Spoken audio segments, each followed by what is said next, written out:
स्वागत है आपका medical officers Rajasthan YouTube channel पर। आज हम एक बहुत ही बुनियादी लेकिन उतनी ही दिलचस्प प्रक्रिया को समझने वाले हैं, भ्रूण में हृदय का विकास। नमस्कार। हाँ, ये वाकई एक कमाल की यात्रा है। हमारे पास कुछ अच्छी सामग्री है इसके लिए। एक रेखा चित्र है जो समय के साथ बदलाव दिखाता है और एक तालिका भी है जो बताती है कि कौन सी शुरुआती चीज बाद में क्या बनती है। बिल्कुल। तो आज कोशिश रहेगी समझने की कि कैसे गर्भ में मतलब शुरुआती कुछ हफ्तों में ही एक सीधी सादी नली जैसी चीज वो मुड़कर बटकर एक जटिल 4 कक्षों वाला दिल बन जाती है ना? हाँ बिल्कुल, ये प्रक्रिया जिसे मोर्फोजेनेसिस कहते हैं, सच में अद्भुत है। ठीक है, तो चलिए शुरू करते हैं। अगर हम रेखा चित्र को देखें तो करीब 22 दिन के आसपास ये दिल बस एक सीधी ट्यूब जैसा दिखता है ना? हाँ बिल्कुल सीधी। इसमें नीचे से ऊपर देखें तो साइनस वेनोसिस, फिर आदिम अलिंद, आदिम निलेल, बल्बस कॉर्डिस और सबसे ऊपर ट्रंकस आर्टेरियोसिस। ये तो बहुत ही सरल लगता है उस दिल की तुलना में जिसे हम जानते हैं। सही कहा।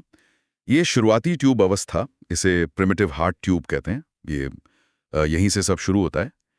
पर ये सादगी बस दिखने की है। अच्छा। हाँ, क्योंकि अगले कुछ ही हफ्तों में गजब के बदलाव आते हैं।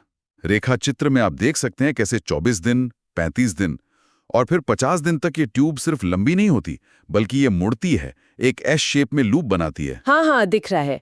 कार्डियक लूपिंग कहते हैं इसे शायद। बिल्कुल, कार्डियक लूपिंग। और ये सिर्फ शेप बदलना नहीं है, ये बहुत जरूरी है ताकि भविष्य के हृदय के चेंबर सही जगह पर आ सकें। मतलब अलिंद ऊपर और पीछे की तरफ और निलय नीचे और आगे। अच्छा, हाँ, ये रेखा चित्र में घूमते हुए दिखना वाकई दिलचस्प है, जैसे कोई जटिल कागज मोड़ रहा हो। चलिए अब जरा तालिका पर आते हैं और देखते हैं कि ये शुरुआती हिस्से आखिर बनते क्या हैं। सबसे पहले है ट्रंकस आर्टेरियोसिस। हाँ, ट्रंकस आर्टेरियोसिस। ये ट्यूब का सबसे ऊपरी हिस्सा है, मतलब जहां से खून बाहर निकलेगा। ये एक बहुत महत्वपूर्ण विभाजन से गुजरता है। विभाजन? हाँ, ये बटकर 2 बड़ी धमनियां बनाता है। एक तो आरोही महाधमनी यानी असेंडिंग एओर्टा, जो बाईं निलय से ऑक्सीजन वाला खून पूरे शरीर में ले जाती है, और दूसरी फुफ्फुसीय धमनी यानी पल्मोनरी ट्रंक, ओके। जो दाईं निलय से बिना ऑक्सीजन वाला खून फेफड़ों तक ले जाती है। ये बंटवारा एक घुमावदार दीवार, जिसे स्पाइरल सेप्टम कहते हैं, उसके बनने से होता है। अरे वाह, मतलब एक ही ट्यूब से 2 इतने जरूरी और अलग-अलग काम करने वाले रास्ते। ये विभाजन तो बहुत सटीक होना चाहिए ताकि खून सही जगह जाए। बिल्कुल, बहुत ज्यादा सटीक। जरा सी गड़बड़ और गंभीर समस्या हो सकती है। समझ गई। अच्छा, इसके ठीक नीचे है बल्बस कॉर्डिस। इसका क्या बनता है? बल्बस कॉर्डिस भी दिल के आउटफ्लो यानी निकास क्षेत्र को बनाने में मदद करता है। ये विकसित होकर दोनों निलयों मतलब वेंट्रिकल्स के चिकने हिस्से बनाता है, जहां से खून बाहर निकलता है। चिकने हिस्से? हाँ, स्मूथ आउटफ्लो ट्रैक्स।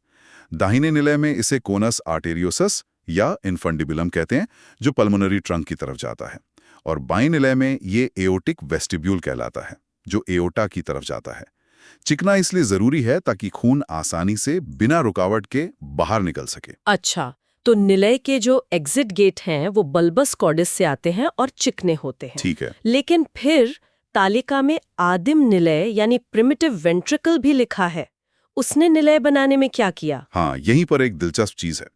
देखिए, बल्बस कॉर्डिस ने तो निलय के चिकने निकास वाले हिस्से बनाए, लेकिन जो आदिम निलय है वो दोनों निलयों का मुख्य मांसपेशी वाला हिस्सा बनाता है, खासतौर पर वो हिस्सा जो अंदर से खुरदुरा होता है, जिसे ट्रिबैक्युलेटेड कहते हैं। ट्रिबैक्युलेटेड मतलब जिसमें अंदर की तरफ मांसपेशी के उभार या रिज होते हैं, जिन्हें ट्राइबेकुली कार्नी कहते हैं।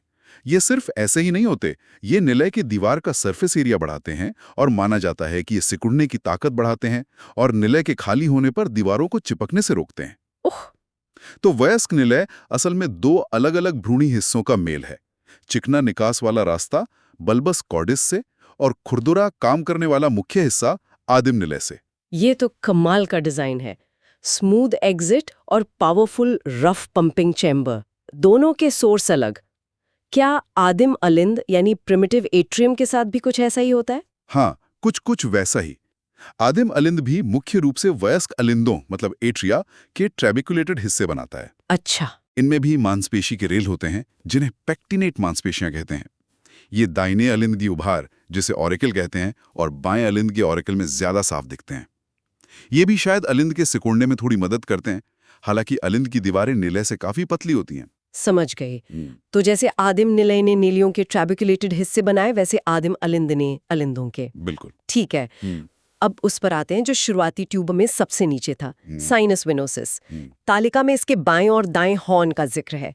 इनका क्या होता है? बिल्कुल। साइनस वेनोसिस शुरुआती दिल का इनफ्लो एरिया था, जहां भ्रूण की नसें खून लाती थीं। इसके 2 सींग जैसे हिस्से यानी हॉर्न होते हैं।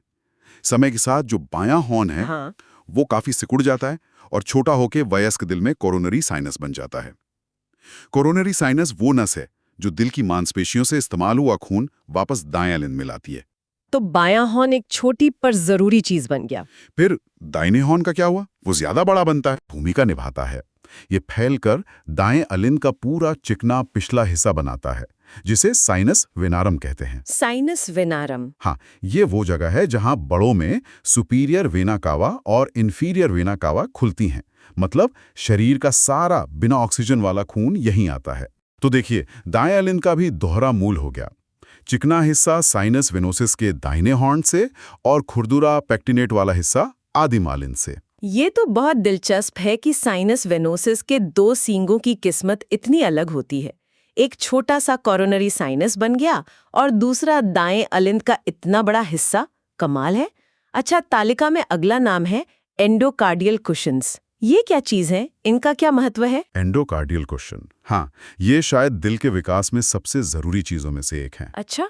ये दिल की ट्यूब के अंदर, खास तौर पर जहां अलिंद और निलय मिलते हैं और जहां से खून बाहर निकलता है, वहां एंडोकार्डियम मतलब दिल की अंदरूनी परत से बनने वाले ऊतक के उभार या सूजन जैसे होते हैं। इनका महत्व बहुत ज्यादा है। ये कुशन एक दूसरे की तरफ बढ़ते हैं और जुड़ जाते हैं, जिससे दिल के चैम्बर सही ढंग से बंटते हैं। ये अलिंदों को अलग करने वाली दीवार, एट्रियल सेप्टम, के निचले हिस्से को बनाने में मदद करते हैं। निलयों को अलग करने वाली दीवार, इंटरवेंट्रिकुलर सेप्टम का झिल्ली वाला हिस्सा बनाते हैं। और सबसे जरूरी, ये एट्रियोवेंट्रिकुलर वाल्व, माइट्रल और ट्राइकस्पिड, और सेमिल्यूनर वाल्व, एओर्टिक और पल्मोनरी बनाने के लिए बेहद जरूरी हैं। वाह! तो ये कुशन एक तरह से दिल के अंदर दीवारें भी बना रहे हैं और दरवाजे, वाल्व भी लगा रहे हैं। हाँ, बिल्कुल सही समझा आपने। ये सिर्फ भराव नहीं है, ये बहुत जटिल सिग्नलिंग के केंद्र हैं जो कोशिकाओं को वाल्व और सेप्टम के सटीक स्ट्रक्चर में बदलने के लिए निर्देशित करते हैं। तो अगर इन कुशन के बनमीन या जुड़ी में जरा भी गड़बड़ हो जाए तो फिर जन्मजात हृदय दोष हो सकते हैं, जैसे VSD, ASD या वाल्व की समस्याएं। बिल्कुल, कई सारे जन्मजात हृदय दोष इन्हीं एंडोकार्डियल कुशन के विकास में समस्या की वजह से होते हैं। ये प्रक्रिया बहुत नाजुक होती है। समझ गए। ये तो बहुत ही महत्वपूर्ण है। अच्छा, अब कुछ नसों, वेन्स की बात करते हैं। हमारे शरीर की 2 बड़ी नसें हैं, सुपीरियर और इंफीरियर वेना कावा। ये कैसे बनती हैं? क्या इनका बनना भी ऐसे ही जटिल है? हाँ, नसों का सिस्टम बनना भी काफी रीमॉडलिंग वाली प्रक्रिया है। सुपीरियर वेना कावा, SVC, जो शरीर के ऊपरी हिस्से से खून लाती है, उसका बनना थोड़ा सीधा है। अच्छा। ये मुख्य रूप से दाहिनी कॉमन कार्डिनल नस और दाहिनी एंटीरियर कार्डिनल नस से बनती है। बाई तरफ वाली नसें आमतौर पर गायब हो जाती हैं या छोटी रह जाती हैं। और इंफीरियर वेना कावा? IVC। तालिका में इसके लिए 3 अलग-अलग भ्रूणीय नसों के नाम हैं: पोस्टीरियर कार्डिनल, सब कार्डिनल और सुप्रा कार्डिनल। ये तो ज्यादा उलझा हुआ लगता है। हाँ, IVC का विकास, जो शरीर के निचले हिस्से से खून लाती है, वो वाकई काफी पेचीदा है। ये किसी एक भ्रूणीय नस से नहीं बनती, बल्कि कई अलग-अलग भ्रूणीय नसों के कुछ हिस्से विकसित होते हैं, कुछ जुड़ते हैं और कुछ गायब हो जाते हैं, तब जाकर IVC बनती है। इसमें पोस्टीरियर कार्डिनल, सब कार्डिनल और सुप्रा कार्डिनल नसों के हिस्से शामिल होते हैं। ये एक तरह से पहेली जोड़ने जैसा है, जहां कई टुकड़े मिलकर पूरी तस्वीर बनाते हैं। सच में, मतलब नसों का पूरा एक नेटवर्क खुद को फिर से अरेंज करता है ताकि ये 2 बड़ी वेना कावा बन सकें। अद्भुत। अच्छा, तालिका में आखिरी चीज है आदिम फुफ्फुसीय शिरा, प्रिमिटिव पल्मोनरी वेन। इसका बाएं अलिंद से क्या कनेक्शन है? आदिम फुफ्फुसीय शिरा शुरू में एक अकेली नस के रूप में निकलती है, जो फेफड़ों से ऑक्सीजन वाला खून बाएं अलिंद में लाती है। जैसे जैसे दिल बढ़ता है, ये नस और इसकी शुरुआती शाखाएं धीरे धीरे बाएं अलिंद की पिछली दीवार में समा जाती हैं। मतलब उसका हिस्सा बन जाती हैं। ओ, दीवार में ही मिल जाती हैं। हाँ, और दिलचस्प बात यह है कि इस समाने की प्रक्रिया से ही बाएं अलिंद का ज्यादातर चिकना हिस्सा बनता है। तो बाएं अलिंद का भी दोहरा मूल हो गया। अच्छा। चिकना हिस्सा आदिम फुफ्फुसीय शिरा के समाने से और छोटा खुरदुरा हिस्सा ऑरिकल मूल आदिम अलिंद से। ये चिकना हिस्सा फेफड़ों से आने वाले खून को आराम से लेने के लिए अच्छा होता है। तो इसका क्या मतलब है? मतलब हमने देखा कि कैसे सिर्फ 22वें दिन एक सीधी सी ट्यूब से कहानी शुरू हुई हाँ, और फिर करीब 50 दिन आते आते वो ट्यूब इतनी जटिल तरीके से मुड़ी, लूप हुई, अंदर से बटी। हमने देखा कैसे ट्रंकस आर्टेरियोसस बटकर एओर्टा और पल्मोनरी आर्टरी बना। कैसे आदिम निलय और अलिंद ने चेम्बर्स के मुख्य काम करने वाले खुरदुरे हिस्से बनाए, जबकि बल्बस कॉर्डेस, साइनस विनोसिस का दाहिना हॉर्न और आदिम फुफ्फुसीय शिरा ने चिकने हिस्से बनाए जो खून के बहाव में मदद करते हैं। बिल्कुल। और वो एंडोकार्डियल कुशन जो विभाजन और वाल्व बनाने के लिए कितने जरूरी है, और कैसे वो जटिल नसें रीअरेंज होकर एसवीसी और आईवीसी बनी। ये पूरी प्रक्रिया तो एक कमाल के बारीकी से कोऑर्डिनेटेड डांस जैसी लगती है। बिल्कुल सही कहा आपने। कोऑर्डिनेशन ही सब कुछ है। ये सोचना ही हैरत अंगेज है कि जीवन के इन शुरुआती हफ्तों में होने वाली ये जटिल बनावट की रीमॉडलिंग, ये कोशिकाओं का घूमना, बदलना, जुड़ना, ये हमारे पूरी जिंदगी के लिए दिल के सही काम करने की नींव रखता है। सही बात है। इस विकास की यात्रा में जरा सी भी चूक, समय में थोड़ी सी भी देर सवेर या किसी सिग्नल में कोई गड़बड़ी इन बनावटों के बनने, बटने या सही जगह आने में रुकावट डाल सकती है। और जैसा आपने कहा, इसके नतीजे जन्मजात हृदय दोष के रूप में सामने आ सकते हैं, जिनका असर जिंदगी भर रह सकता है। ये हमें न सिर्फ इस प्रक्रिया की सुंदरता का एहसास कराता है, बल्कि इसकी अविश्वसनीय सटीकता और नाजुकता का भी। ये वाकई सोचने पर मजबूर करता है। भ्रूण का हृदय विकास सच में प्रकृति की इंजीनियरिंग का एक अद्भुत नमूना है। एक ऐसी प्रक्रिया जो हर धड़कन के साथ जीवन को संभव बनाती है। आज की इस गहरी पड़ताल के लिए बहुत बहुत धन्यवाद। धन्यवाद।